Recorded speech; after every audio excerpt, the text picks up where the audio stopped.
नमस्कार. नंदकिशोर एज्युकेशनल या यूट्यूब चॅनलमध्ये मी आपलं सहर्ष स्वागत करत आहे. पुढील कथा. काम नाही, चल जा निघ येथून. नको बाई इतकं टाकून बोलूस. आज गुरुवार, लक्ष्मी व्रताचा दिवस. माझा अपमान करतेस, मला हकलवून देतेस. याचं फळ तुला लवकरच मिळेल बघ. तुझं हे वैभव सुख सार सार. म्हातारी कळवळून बोलत होती. तोच राणी संतापली. पुढं आली. तिने म्हातारीला ढकलून दिलं आणि तेथून हकलावून लावलं. मला शाप देतेस, चालती हो, निघ येथून जा, असं ती म्हणाली. म्हातारी धडपडत उठली. कण्हत विवळत तिथून निघाली. राणी मातेचं ते वागणं श्यामबालेने माडीवरून पाहिलं. तिला म्हातारीची दया आली. ती मागच्या जिन्यानं उतरली. मागल्या दारानं ती धावत गेली. म्हातारीला तिनं गाठलं. तिचे पाय धरले. म्हणाली, आजीबाई क्षमा करा, माझ्या आईचं खूपच चुकलं. ती अशीच रागावते, नेहमी ज्याला त्याला टाकून बोलते. तुम्ही शांत व्हा, राग सोडा. मी हात जोडते, पाया पडते, पदर पसरते. आईचे अपराध पोटी घाला. मी तिची लेक विनवणी करत आहे.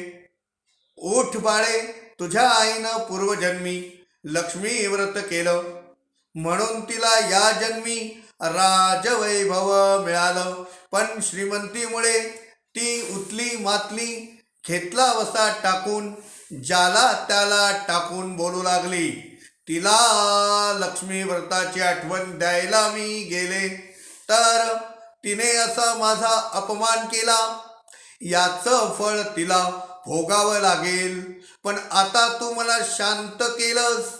मी राग सोडते, जाते मी. म्हातारी असं बोलली आणि जायला लागली. श्यामबालेने तिचा हात धरला.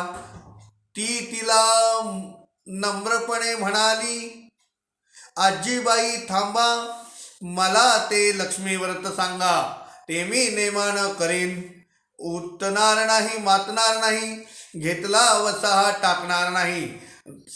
सांगा मला ते लक्ष्मी व्रत कसं करायचं, काय करायचं, त्याचे नियम काय, सगळं सांगा. मग म्हातारीने श्यामबालेला लक्ष्मी व्रताचं सगळं सांगितलं. श्यामबालेनं ते नीट समजावून घेतलं. म्हातारीला वंदन केलं. मग म्हातारी गुप्त झाली. पुढं मार्गशीर्ष महिना आला. पहिल्याच गुरुवारी श्यामबालेने लक्ष्मी व्रत केलं. सगळे नियम धर्म पाळून 4 गुरुवार तिनं ते व्रत केलं.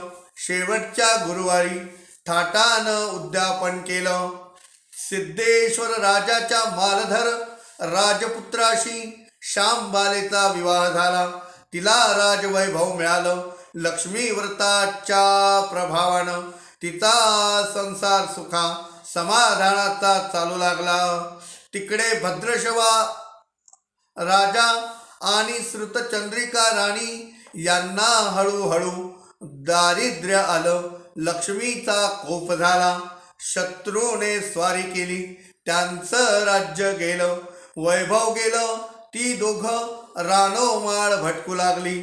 एकदा श्रुतचंद्रिका भद्रशवा राजाला म्हणाली, अहो, काय ही आपली हिंदीन दशा झाली आहे. आपली मुलगी श्यामबाला वैभवात नांदते आहे. जावई आपला राजा भला, त्याच्याकडे एकदा जा आणि ते जे देतील ते घेऊन या. भद्रशवा राजा मालधर राजाकडे गेला. राजधानी बाहेर नदीकाठी जाऊन बैसला. राणीच्या काही दासी तेथे पाणी भरायला आल्या होत्या. त्यातल्या एका दासीने भद्रशवास ओळखलं. ती धावत पळत राजवाड्यात गेली. धापा टाकीत शांबाला राणीला म्हणाली, सरकार तुमचे वडील आले आहेत. फाटकं तुटकं लिहिले आहेत. नदी काठी बैसले आहेत.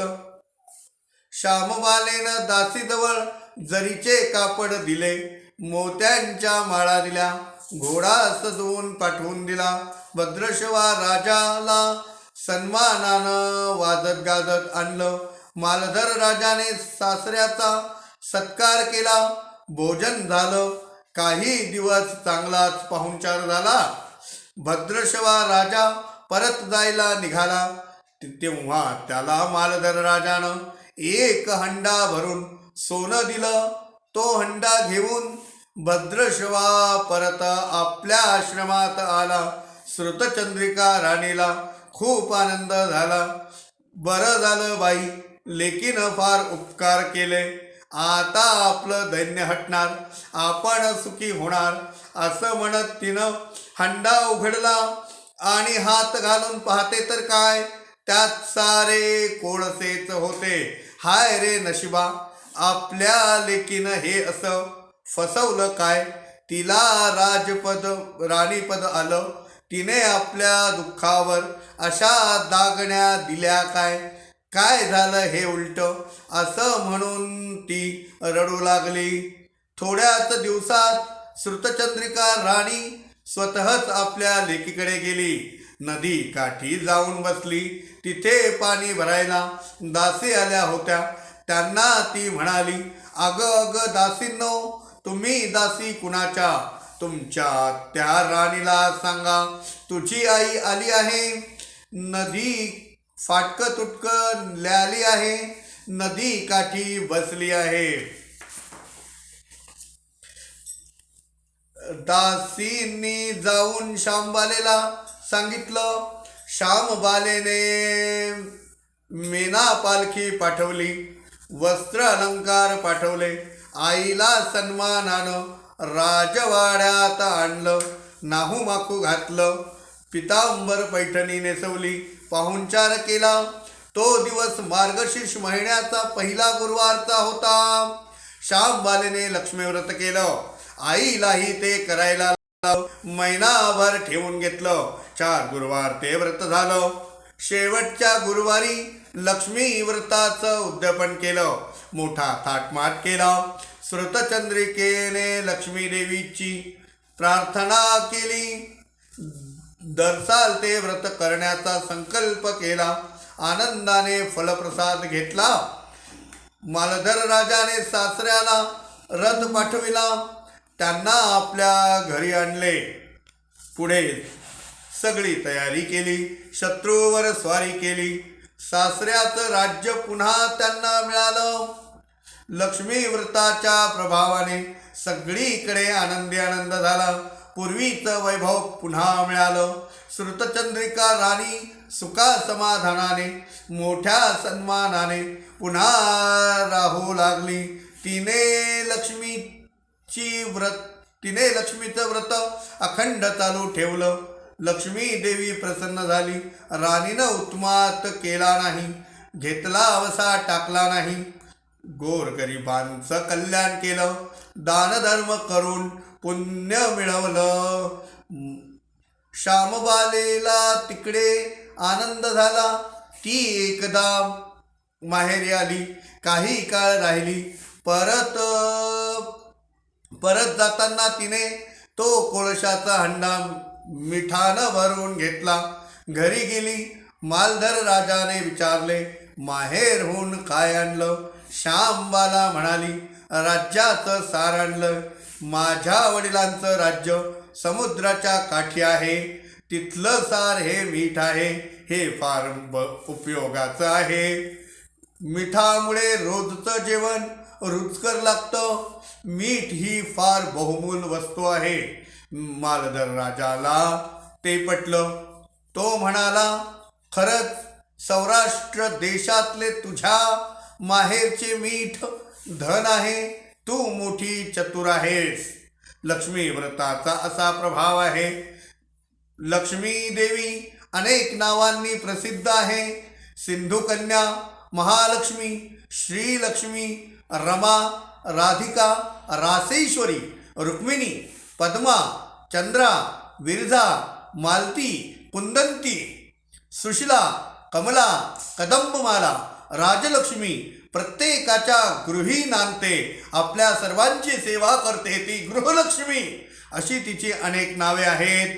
अशा या थोर लक्ष्मीचं व्रत जे जे लोक मनोभावाने करतात त्यांना ती प्रसन्न होते. व्रत करणाऱ्यांना धन संपत्ती प्राप्त होते. संसार सुखाचा, आनंदाचा, समाधानाचा, समृद्धीचा होतो. सर्व संकटे दूर होतात. सारे मनोरथ पूर्ण होतात. उतू नका, मातू नका, घेतला वसा टाकू नका, टाकून कुणाला बोलू नका. शांत मनानं, शांत मनानं, शांत मनानं लक्ष्मीची प्रार्थना करा. या पुस्तकाची एक एक प्रत सर्वांना वाटा. त्यामुळे पुण्य मिळते, व्रताचं फळ लाभतं. नियम धर्म पाळा आणि नेहमी चांगल्या निर्मळ मनानं, समाधानी वृत्तीने मनानं वागा. त्या राजा राणींना, दास दासींना लक्ष्मी जशी प्रसन्न झाली तशी ती आम्हाला प्रसन्न हो. ही 60 उत्तरांची कहाणी 5 उत्तरी सुफळ संपूर्ण. श्री लक्ष्मी देवी की जय. अशा प्रकारे या लक्ष्मी व्रताची कहाणी आपण ऐकली. उद्या आमच्या सौभाग्यवती कालिंदे मॅडम यांचा वाढदिवस. यांनाही या वाढदिवसाच्या खूप खूप साऱ्या शुभेच्छा देतो आणि धन्यवाद.